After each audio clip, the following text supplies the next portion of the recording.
这是一座离成都市区只有200公里的雪山，天气通透、万里无云的情况下，站在成都街头，你就能看到这座海拔6250米、四川境内仅次于贡嘎山的第2高山四姑娘山。这座雪山的大名我们早有耳闻，这次进入四川境内，刚好到了1年之中最热的季节，所以决定走一趟四姑娘山，一是避暑，二是恢复我们环华10年的探索之旅。从成都出发前往四姑娘山，必会经过512大地震的震中映秀镇。如果人们不是刻意保留了一座当时的学校作为地震遗址警示后人，或许许多人早已淡忘那场发生在14年前的灾难。离开映秀，沿着熊猫大道进入卧龙大熊猫自然保护区。我们在这个保护区里停留了2天，体验了一回路边卖烧烤和卖水果。据烧烤摊老板介绍，他30多岁只见过2回野生大熊猫。如果你想到这里偶遇野生大熊猫，概率也不能说完全没有，总之和中彩票的几率也差不多。来到这里，随着海拔提升，气温逐渐降低，阵阵凉风吹拂，让人忘记了外面的酷暑，尽情享受清凉一夏。只是来寻求凉爽的人有点多，让本不宽裕的公路时常堵车，有时候一堵就是几个小时。如果你也想这个暑假旅游旺季期间来此避暑，最好做好随遇而安的心理准备，开车切莫过于急躁，欣赏高原风景的同时，不要忘记行车安全，尤其是弯道减速慢行。离开卧龙保护区，我们就要开始翻越这趟旅程中的第一座高山垭口巴郎山。我见到许多第一次上高原的朋友，或许是第一次见到高原上的美景，过于兴奋，又是蹦又是跳，还停下来往高山上走，真是为他们捏一把汗。像我这个曾经在青藏高原待过大半年的老司机，这一回海拔刚到3700-800米的时候就开始头疼，最后不得不退回海拔低一点的峡谷里面，让身体慢慢适应高原环境。如果你也是第一回或者已经很长时间没上过高原，刚开始千万不要剧烈运动，否则高反可不会让你好过。翻越巴郎山现在通了隧道，方便了许多，但很多游客还是会选择走老路去巴郎山垭口的熊猫王国之巅看一看。这个垭口的海拔已经接近4500米，低海拔地区的人过去出现高原反应在所难免，短时间停留一般问题不大，切莫一开始就到这么高海拔的地方过夜。翻越巴郎山一路下坡，在快要抵达四姑娘山镇时，会经过一个叫猫鼻梁的观景台，这是公路边欣赏四姑娘山的最佳位置。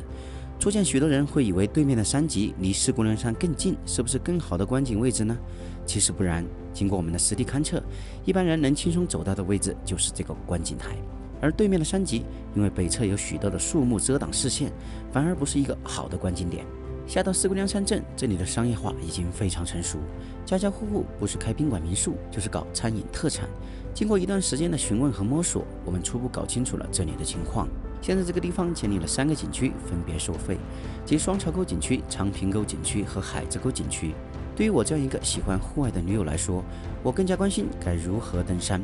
这个地方没有像其他的风景区一样画地为牢，禁止一切驴友徒步、露营和登山，而是把户外运动作为一个重点打造的卖点。四姑娘山不是单指某一个山峰，而是4座山峰一字排开，其中最高的是幺妹峰，海拔6250米，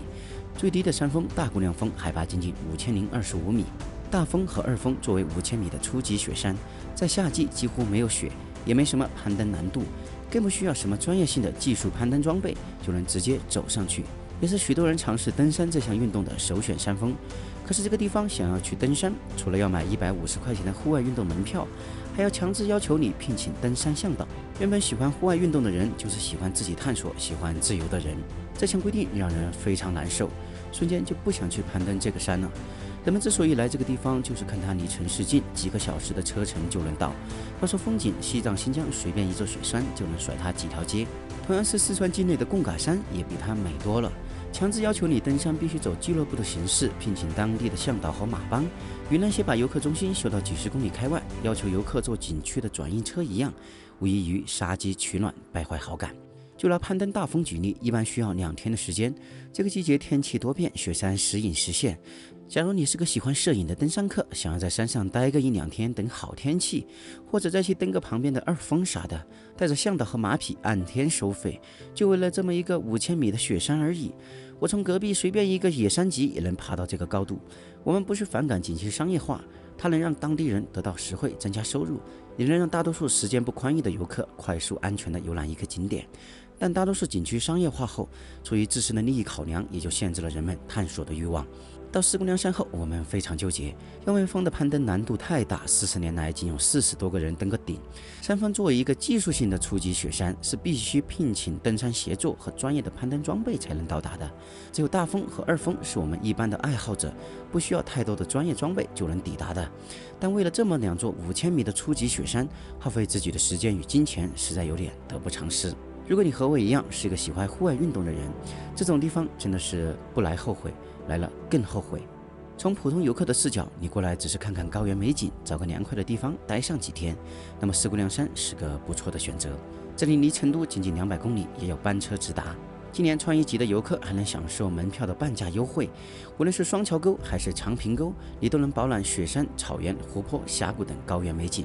但假如你和我一样是一个欣赏过许多高原美景的户外爱好者，那么四姑娘山对你的吸引力就只剩下避暑和攀登妖妹峰了。